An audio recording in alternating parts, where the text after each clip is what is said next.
think it's time to turn down the music and turn up the volume of our final panel for the day of this first New Mobility Forum in Seville, Andalusia, under the auspices of the Regional Government of Andalusia, the Junta de Andalusia, the City Councils of Seville and Malaga, and obviously the Government of Spain. Together, they are the organizers of this forum with a panel that is now going to deal with the topic of energies that drive evolution and development. And we're going to see how the manufacturers, producers, distributors, and consumers are now tackling the many unknowns about the evolution that lies ahead. And we're going to see how we're going to have a more modern and efficient model using all of the resources at the disposal of manufacturers and producers and the automobile industries as a whole, that together with the energy sector are going to provide new models and solutions as well as new means of consumption of energy. So this last panel is going to be comprised of a number of speakers who are already prepared. We have Sergio Piccioni, who is going to moderate this panel, as was the last. He is going to be accompanied by Cristina Lobillo, who is Director of Energy Policies of the European Commission, who is going to be joining us online. We also have the Andalusian government's regional minister for industrial policy and energy, and the industrial director of the Renault Group and president of Renault Group Iberia, Mr. Jose Munoz, from Hyundai Motor Company, president and chief operations officer, Mr. Jose Munoz. So that is the panel for today, and I hope to be up to the task of being a moderator once again of a very important panel. And I simply wanted to say that I am very, very pleased and grateful for this opportunity, so that Carmelo and the Royal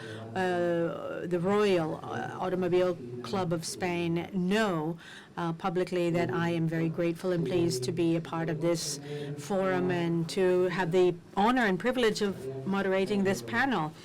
If we have Cristina Lobillo online, I would like her to be the first person to open up this panel discussion.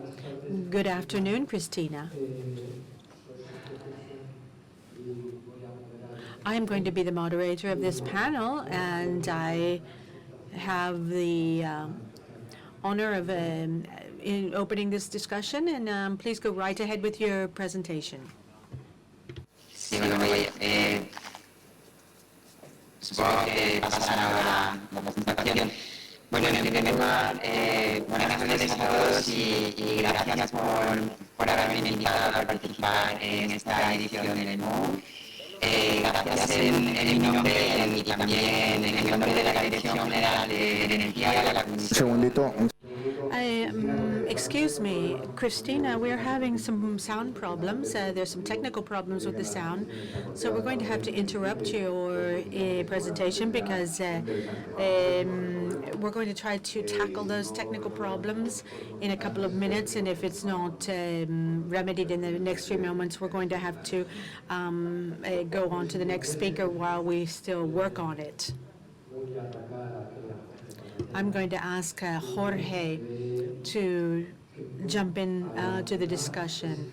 Perhaps one of the more novel aspects here in Andalusia is that you have the Committee of the 27 regions talking about these topics.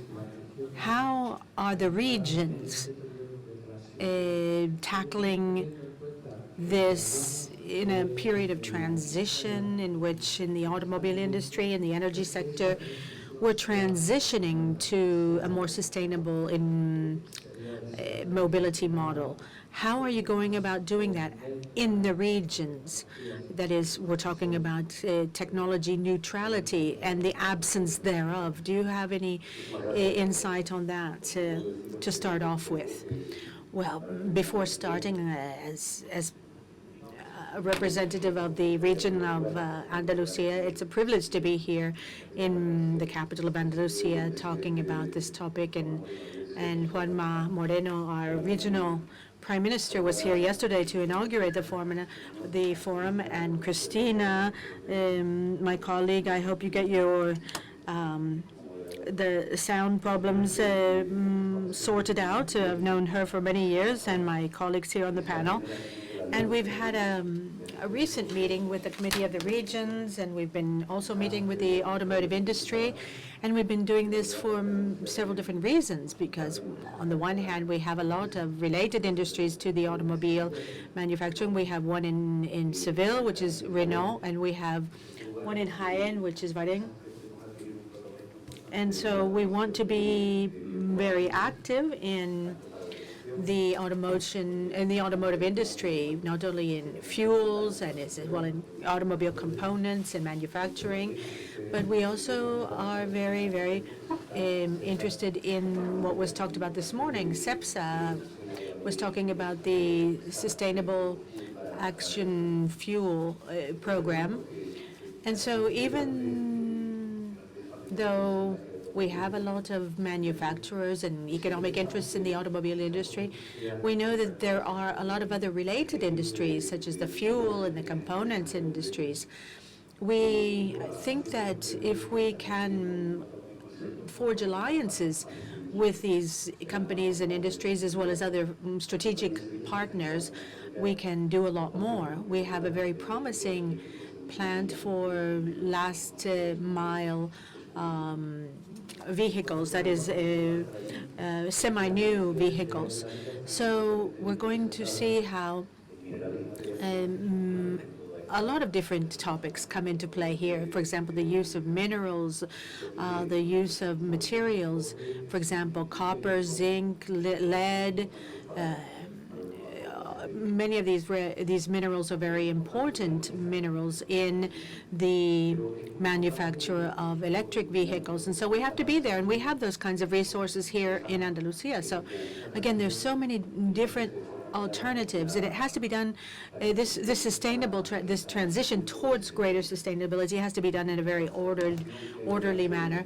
And I think we need to make sure that we look at this transition and the changes that are introduced towards more sustainable mobility and new energy sources such as hydrogen are dramatic changes, and they have to be introduced gradually and in an orderly manner, because of course the changes that are going to be made are of a magnitude, and so yes, we mustn't lose sight of the fact that this is an industry that has a capacity to react to changes, and so we have to be there side by side with the industries, and those alliances have to be there so that our partnership can make those changes smoother. And so transitioning towards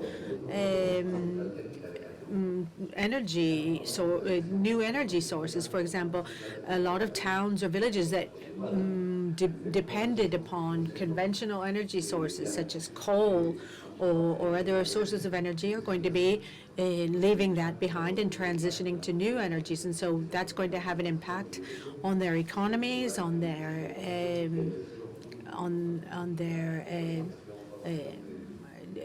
their importance in the region. And so just as an overview, I just wanted to set the stage for some of the topics we're going to be talking about. I would even go a step further. I think that is there something that you can do even more than the national governments could do in terms of setting the pace? For example, we were talking earlier about not going too quickly and too dramatically into changes, and it's very difficult to do that. That is, if we're talking about setting a 12-year objective of phasing out fossil-fueled vehicles in Europe. That's a very difficult thing to do. I think we need to set the pace. You're absolutely right. In our energy strategy, we have an energy strategy for 2020 to 2030, and we'd like to reduce consumption by 30% by then. And so we're going to start to see, as you see, more and more efforts by all levels of government. And if we, as a regional government, are going to have an impact on that, we have to be more agile. We have to do away with the red tape. We have to diminish the weight of the bureaucracy. And that's what Juanma Moreno, our regional prime minister, is trying to do. He's doing a lot of he's making a lot of efforts to simplify bureaucratic processes. And in Europe, I think that's also the trend. As civil servants, I think we need to recognize that we are, in some sense, project managers, and we are the ones that can help accelerate or decelerate projects because we're in charge of them. And so if we have 119 different projects underway with the amount of investment of 8.7 billion euros.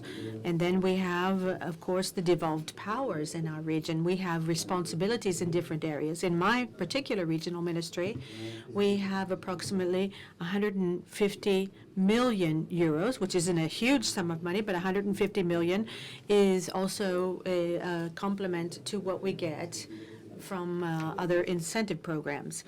And we hope to have a multiplying effect by 13. So those 150 million euros can become a much larger sum and devote that amount to this industry, which we think is a strategic one. So I think this is just a precursor to some of the things that we can do with the economic resources that we have at our disposal. Yes, that's just a quick overview of what your regional ministry has in terms of influence and capabilities to invest and manage those projects. I don't know, we have those sound problems sorted out, and perhaps we could let them continue working on it, and Cristina could take the floor last. I'd like to give the floor next to Jose Munoz, and I'd like to ask you, Mr. Munoz, I'd like to first of all thank you for being here and for taking time out of your agenda. You were in Los Angeles, then you went to Jeddah, and then you're going to go back to Seoul. So you're a very busy man. And but I had low Iberian ham levels, so I'm very happy to be here, and it's a pleasure to take part in this panel. I'm proud to share this panel with my colleagues, and Sergio, it's always a pleasure to be here, and it's no effort at all to come to Seville. It's just a wonderful city to be in.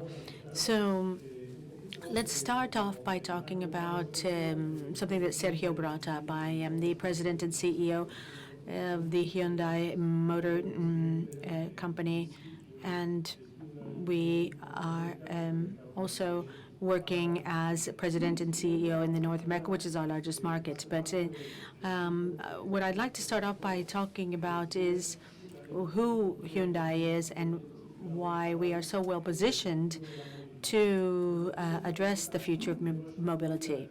Hyundai is not a conventional automobile manufacturer. We are horizontally oriented in our activities. That is, we have all kinds of transport services. We also produce chips for mobile phones. We also have a holding capital for banking activities, and we also are very diversified. For example, we have different brand names that are part of Hyundai. We have Kia, we have and we have a number of other brand names under the umbrella company of Hyundai, and we have turnover that reaches $230 billion, which is very close to the top leader in the automobile industry, which is Toyota, with $284 billion US dollars. Now, having shown you some of the figures, I just wanted to review some of the reasons why Hyundai Motor Group has become world's #3 automaker. The first 6 months of the year, Hyundai has reached the third position, the third ranking by the OEM, and we're very proud to have reached this leading position just behind Volkswagen and Toyota. And the same happens in markets such as the United States, where we're second, just above General Motors and Ford, which are North American brand names, as you know. And perhaps one of the reasons why we have such strong performance is definitely not due to mere coincidence. It has to do with some of the strategies that our executive chair, Mr. Chan, put in place, who has launched a number of activities which I think we can easily see here on the screen as the reasons behind our strong performance. We have a retail experience that is to increase consumer loyalty, whereas we also have a number of other experiences and activities that we think have risen, which have raised the profile of our company and given it such strong performance. Another reason why we have such good growth figures is because our major market is the North American market. We have expanded in the U.S. market, and it's been critical to us because we have grown over 3 points in market share in the United States and North American market. So we are now #2 after having risen from #8 in just the last 3 years. So you can see the figures here on the screen. This is just to give you a general overview of who we are. But now I'd like to talk a little bit about the future. We're creating the future of mobility, and I think you're going to like what you see and hear in the next few minutes about our strategy 2025. We have recently announced a strategy, as I said, with a view to 2025. In just the next 3 years, we're going to base this on 3 different areas: on smart mobility devices, which are tools that are going to allow us to move from point A to point B. We're also going to have smart mobility services as well as H2 solutions. The electric vehicles already exist, but what we're going to add to those vehicles are the electrical vertical takeoff and landing, and these are large engines that are going to allow 4, 5, 6 people to be transported with an electric engine or a hydrogen-propelled engine in short distances in order to avoid traffic jams. And so this is vertical transport. We're also going to allow the manufacture of these vehicles, but we're also going to see other devices are going to be manufactured, and together with these goods, and we have a service. So it's going to be a goods and services solution. Services such as, and one that we have developed that has to do with subscription to services and in the North American market, as well as some of these services in Spain. And in hydrogen, I'm going to tell you a little bit more about this in a few moments, and we're going to see how some of the things that Sergio brought up are going to be of increasing importance. Before going on, I want to say that we are committed to electric vehicle leadership. We're in a very strong position, and we've even announced that we are going to have $10 billion investment in the United States with a plant in electric battery production, and it's going to be in Savannah, Georgia. And as I said, we've just announced that, and with President Biden's visit to Korea, we made that announcement last May, and in January of 2025, we're going to have that completely up and running, and that is a 5.5 $5.54 billion investment. It's going to break ground in October of 2023, and as I said, full production will begin in 2025. So this investment is also complemented by very, very strong investments of $16 billion to produce electric vehicles in Korea. And in the short term, this is definitely a challenge because the factories that we already have are going to have to lower their fuel-powered engines to transition towards electric vehicle production. We plan to sell 1.8 million electric vehicles yearly by 2030 with a market share of 12%, sorry. And we are hoping that Hyundai, Kia, and Genesis will reach those figures. Having said that, I'd like to add to those thoughts that we are now capitalizing on our competitive advantage in the United States. You all know Tesla. They're the leaders in electric vehicles, but they're losing market share. And now Hyundai's group is the second behind Tesla in terms of sales of electric vehicles in the United States, thanks to the Ioniq 5. Ioniq 5 was presented last week in Los Angeles. We have the Ioniq 6, and the Ioniq 7 is already in the pipeline. So the media has received this news enthusiastically, and it was the car of the year in Germany, car of the year in the world. Is the world top electric vehicle. It's an incredible vehicle, and just last week we received the Genesis G20 is the car of the year. So the fantastic product, this vehicle has placed us in a very top position, and Twitter has even said that Hyundai is not doing it at all bad. So that means that we're even selling more thanks to the repercussion and the impact on social media. So coming from Twitter, that's quite a feat. So if you look at where we are, we're in each and every circle. We're in the loop in every aspect of strategic partnerships and active investment. We're in the center of things. We're at all the parties, so like they say. So in order to do this, you can't do it alone. So we have decided to forge alliances and strike up partnerships, and I'm going to talk about some of these.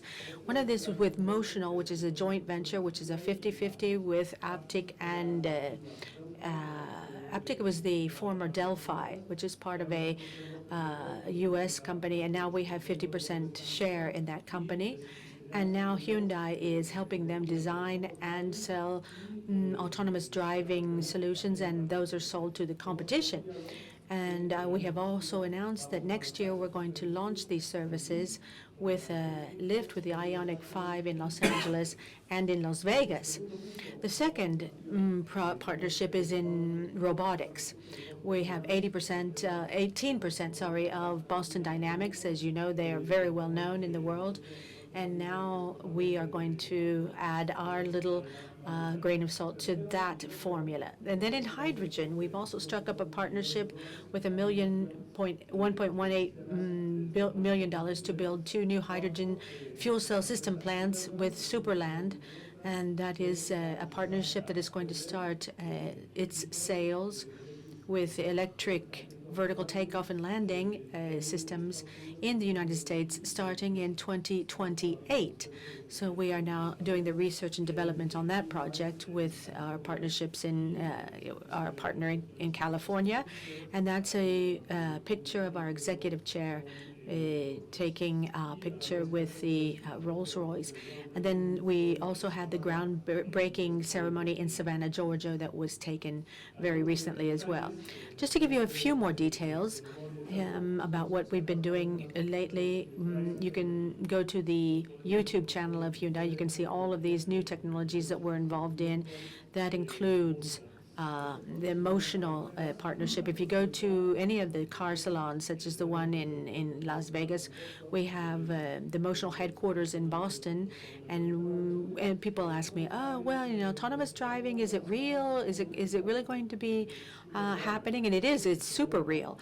And we already have the license, and we are already on the verge of launching it. Now, moving on to robotics. This is the way we see things.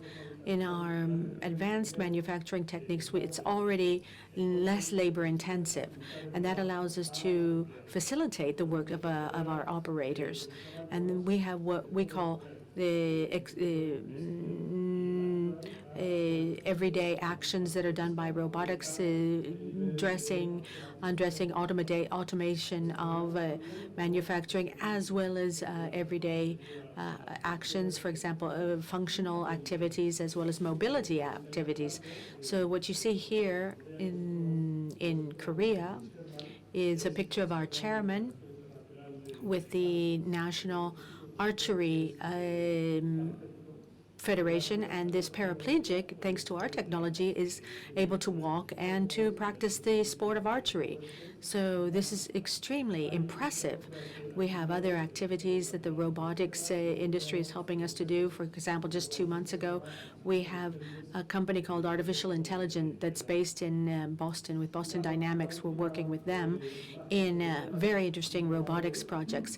And then talking about mobility technology, we have what we call advanced air mobility, which is an industry that is going to reach $1.5 trillion by 2040. So these are thousands, actually billions of dollars that are going to be invested in mobility technology, such as, for example, linking up New York and or if you're in LA, if you're in New York, if you want to get to JFK, or if you're in Los Angeles, you want to get to LAX, you can use these mobile technology vehicles in order to get there in 10 to 15 minutes without having any traffic problems. And that's part of a smart city solution that is being unfolded worldwide. We also have some autonomous driving systems and hydrogen-propelled transportation that is used for freight in port facilities, as well as having zero emissions. One of the key elements, I think, that Sergio is going to talk about later is hydrogen. And probably the million-dollar question is hydrogen the ultimate solution? We think it's an important part of the solution, but there are applications that are very, very interesting that cannot be done with electric vehicles. Electric vehicles are part of the solution, but hydrogen is going to be another important part. So we need to lighten the weight of vehicles. We need to make sure that the energy used, and we're working in the United States, in Los Angeles, with other of our partners there in terms of freight transport and using hydrogen as a fuel. And we're talking about passenger cars, perhaps not so much, but hydrogen is going to be very important for freight movement, freight transport. So I think we're going to be seeing a lot of developments in hydrogen. All of this technology is definitely part of the hydrogen wave, and we are the only ones that have, for a number of years, we've have the HUV that is a hydrogen utility vehicle. We've also recently announced at the automobile fair, the trade fair in Los Angeles, the high performance of hydrogen in the future. And we're doing testing in the field of hydrogen high performance, which is the Envision 74 concept, which is a vehicle that has a sort of a retro look to it. It was designed with that in mind. It looks like a 74 vision, and so the design, the style has been kept, but of course it has a very different technology. It was made famous in a movie. I think you might remember that car from a famous film. But in any case, Hyundai is positioned in a leading position in the future of mobility. Hyundai is going to be right up there, not only because of its manufacturing in automobiles, but in all of these diversified activities that allow us to combine one sector with another. And just one example of this is if one of our competitors has had a lack of components, thanks to the fact that we are partners with Mobius, we've been able to get those chips, we've been able to get those spare parts or those components that were in scarcity, and we've had that advantage. I think I've run out of time, but I appreciate your kind attention. Thank you. José, tú mencionabas que veíais en Hyundai que el coche eléctrico Jose, you said that the electric vehicle isn't the only solution, that there are other alternatives that will be replaced by you. What are you referring to? Well, basically, I think electric vehicles are good, but one of the drawbacks are their weight. And so if you have an electric vehicle and you want to move freight, or if you want to move a large vehicle such as a pickup or an SUV, if you get the battery in there, the weight of the battery is such that you're generating sort of a cumbersome vehicle. So if you look at freight movement with trucks using electric batteries, you are going to be needing to lighten those vehicles up, because if not, you're not going to be maximizing the efficiency of those vehicles. So as we know that the electric battery is very heavy, if you can't maximize the load, you're not going to be getting any competitive advantage from using an electric vehicle. So that's what I mean by saying that electric vehicles are good for passengers, but not so much for freight and for longer distances. As we all know, electric vehicles have shorter autonomies.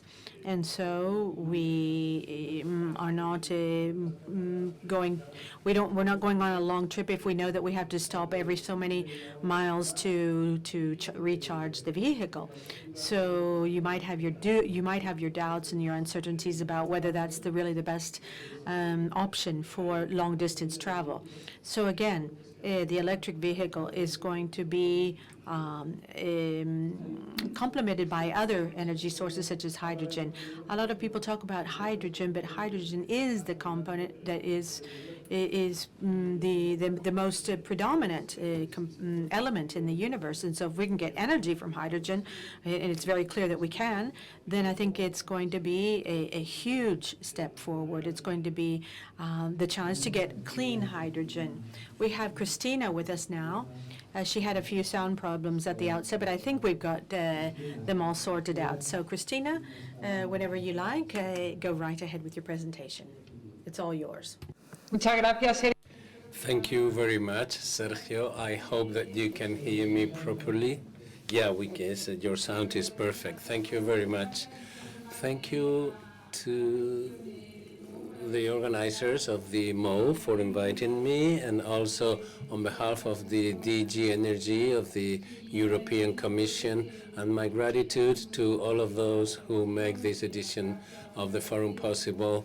My gratitude to the Junta de Andalucía, Málaga and Sevilla City Councils, and all the sponsors. It is an honor for me to be able to share this panel with the Regional Ministry of Industry, my friend Jorge, also with Jose and you, Sergio, and I am certain that we will have a very interesting exchange here. The regional minister has already referred to, as well as Sergio, that it is very important when we refer to sustainable mobility, the most important component of this concept is energy. And I think that it would be very important from my side to present you where we are at in the energy policy in the European Union. What we can see on the slide, sometimes when I show this slide, they say that it's like a table game, but well, it is really a graphic representation of something that I would like to make you aware of, and I'm referring to all the measures that the European Union, both the Commission and the different member states, adopted last October 13th.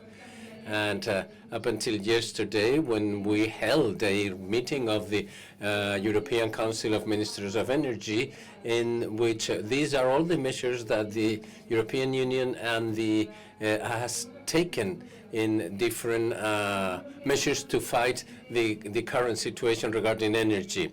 The European Union, as you know, is very dependent on the fossil fuels. We have more than 60% of fossil fuels. I refer to oil, coal, and gas. And regarding gas, we import 90% of our gas. And out of this 90% of import, 40% in the past few years, this gas came from Russia. As you all know, the European Union in May this year made a radical decision that was that we wanted to become independent from gas supply from Russia. And maybe we've moved forward rather than the objective that the European Union had. We wanted to be independent in 2027, and I can tell you that right now, out of that 40%, we import only 7.5% from Russia. This is due mainly to unilateral decisions from Gazprom, which is the major gas supplier from Russia, and Gazprom has made a number of decisions that meant a progressive cut in the provision of gas from Russia to the EU.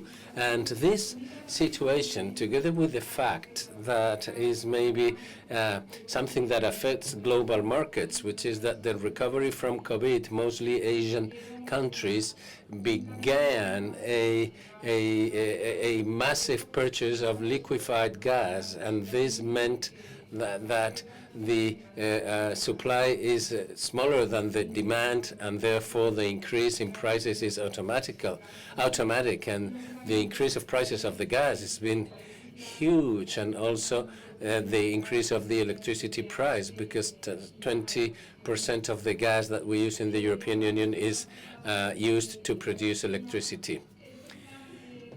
This this plant, this Repower EU, as the head of government and states of the European Union held a meeting in May last in Brussels, and they decided to set up this Repower EU plan, which tries to find gas suppliers that are more reliable than Russia, because Russia in 1 year has implemented really they have absolutely decided not to sell us any more gas, and also as a reaction to the decision by the EU. So we have been looking for more reliable suppliers. For instance, the United States. I can give you some numbers around this. During 2021, we imported 22 billion cubic meters of gas, and at the end of September, the figure goes up to 48 billion cubic meters of gas. So we are almost doubling the imports of natural liquefied gas from the United States. At the same time, we are striking agreements with neighboring countries that from which we can import gas, Norway, Algeria, Azerbaijan, and other African countries, and also some countries in Central America could also provide us or supply our gas in the coming years to cover that gap that was left when Russia retired from the market. But the European Union is committed to a complete decarbonization of its economy by 2050.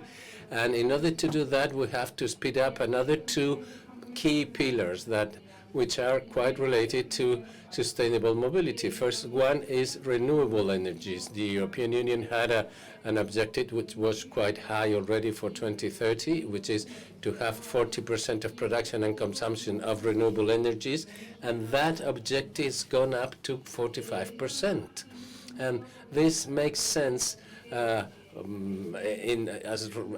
the regional minister said before, we are in the midst of a energy transition. In the midst of that process, it's completely absurd that we have an electric vehicle and that the electricity that is used by this electric vehicle is not of renewable source. So maybe, for instance, electricity made from coal. So we need a gradual energy transition that is fair. Fair in the sense that not all the countries in the European Union have the same level of development of renewable energies. There are countries with a renewable energy level of development which is quite high, for instance, Denmark. But there are other countries that are really starting off the process of developing their renewable energy sources. So the fair transition means that we are creating funds. Then we are providing the necessary funds to help those regions in the European Union that need more support in the development of renewable energies in order to achieve the targets of 2030, 40, and 50. And the third pillar is the energy efficiency. Energy efficiency is one of the most important policies in the European Union, which is not consume less but in a more efficient way. In order to do that, we need to develop new technologies. The European Union is investing together with the member states, and together with this energy efficiency in this moment of crisis, we are also talking about a savings in energy-wise. The industry, the manufacturing sector, maybe we will be having a lack of supply from to reach the necessary gas to conclude the winter successfully. What I show you in this slide is try to explain in just one page what this plan Repower means and is regarding electricity. And this is the most important part, which is regarding sustainable mobility. And here we've talked about renewable energies and also hydrogen. For us in the European Union, hydrogen is one of the energy sources of renewable hydrogen, of course, even if we understand that renewable hydrogen needs some years still in the development in order to have a true market for this renewable hydrogen. And we say that because to produce hydrogen, we need renewable energy, water, and electrolytes, and that comes with a cost that is not maybe too competitive right now, but it doesn't mean that the European Union is not getting ready or paving the way so that in a few years we will be able to talk about green renewable hydrogen that is also competitive. Besides the production of renewable hydrogen, the European Union will also try to attract imports of renewable hydrogen from neighboring countries, mostly countries in Northern Africa, and also maybe from some countries in Latin America where they have hydrogen programs. But we still have a lot of questions regarding the transportation of hydrogen, issues that we are working on a sustainable, constant way. I've given you a very simple explanation and a very complex regulation, but these are the latest measures that the European Union has implemented in order to speed up the development of renewable energies, particularly the permits. In the European Union, the average time for a solar plant or wind plant, it's about the average time is 7 years to get the permits, to go through all the red tape, and this is not really sustainable with the level of development of renewable production that we want to achieve. So what we have published a good practices guide, and this is some kind of soft law. This is not a legislative initiative, but we have adopted a legislative proposal that is based on the obligation that member states had to speed up and simplify the red tape around the production of renewable energy, and identify those areas in each member state in which it would be more viable to set up renewable energy plants, factories without a huge environmental impact, so that the impact would be lower than in other areas. So all the member states have to do that. And this is included in the regulation. In the next slide, you will see that Andalusia is a pioneer, is a leader region, and there's a lot of potential regarding solar energy, in which we have worked a lot in the European Union to support this, we have published a strategy on how to develop the solar energy, how to reduce cost and actions related to the red tape, which has become the bottleneck in the development of renewable energies.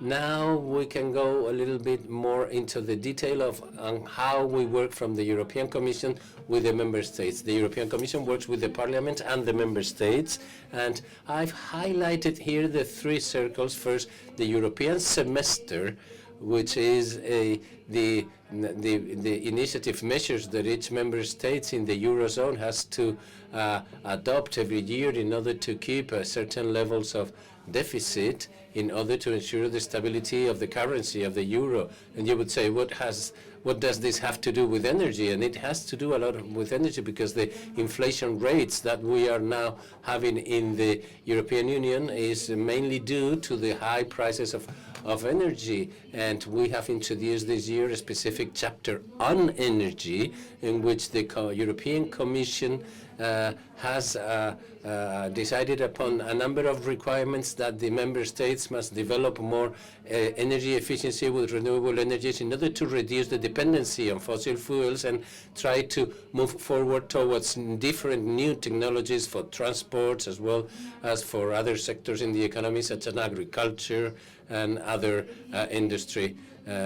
The second one is the recovery and resilience plans. It is the next generation EU funds that you all are aware of, which is a financial mechanism that the European Union launched in order to overcome the economic crisis that the COVID pandemic brought about in 2019, and it is quite a considerable amount of money with a engineering, financial mechanism that we have used in the European Union before. Is a number is loans that will be given back in time, and this is money.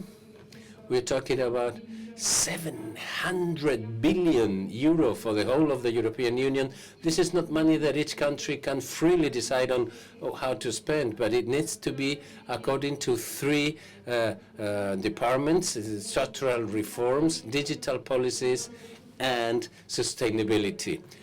Climate change policies, energy efficiency, sustainability. There is an obligation to devote more than 35% of these funds into this particular part of the European funds. And then the third circle, the green one, is the Repower EU, which is where I will focus my intervention. And we've been working with the European Parliament and the Council in order to have 20 billion euro, additional 20 billion euro, in order to fix the huge problem that we have in ensuring that we have access to the necessary supply. We are not having problems this year because we managed to have our gas storage facilities up to 90% of their capacities, but we need to ensure that for 2023 and 2024, because according to our economic analysis, the coming next 10 years will be years of huge high volatility in the energy markets because of the replacement of certain sources of energy. And this is why this 20 billion euro will be aimed to create infrastructures for gas, liquefied natural gas, that will be able to ensure that we are our independence, to ensure our independence regarding the gas supply. This is what I wanted to show you today. And here what we can see, I have already referred to this. This has to do with the gas supply in the European Union, how we work with different countries who are now supplying gas, and also we are now working to create a joint platform to purchase a certain percentage of gas jointly so that we can influence the market and maybe reduce the purchasing power and the price, the final purchasing price. So this is being under discussion in the energy ministers, the Council of Energy of the European Union. And finally, This is the very latest, fresh from the oven regarding renewable energies. We want to speed up renewable energies with a proposal for emergency measures that was passed on November 9th, a few days ago, how to speed up the supply through solar energy, the different heat pumps and certain requirements to adapt the regulations to the energies every year. So as an emergency measures, this is briefly what I wanted to tell you. This is quite a wide issue. It's difficult to summarize it, but I wanted to highlight what we're doing from the European Union. And just to conclude, let me tell you that we are fully committed with this roadmap towards decarbonization that cannot be done only through legislation. We need the support and the commitment of all the economic sectors, public and private, and that's it. And I am at your ready to answer any questions you may have. Thank you very much.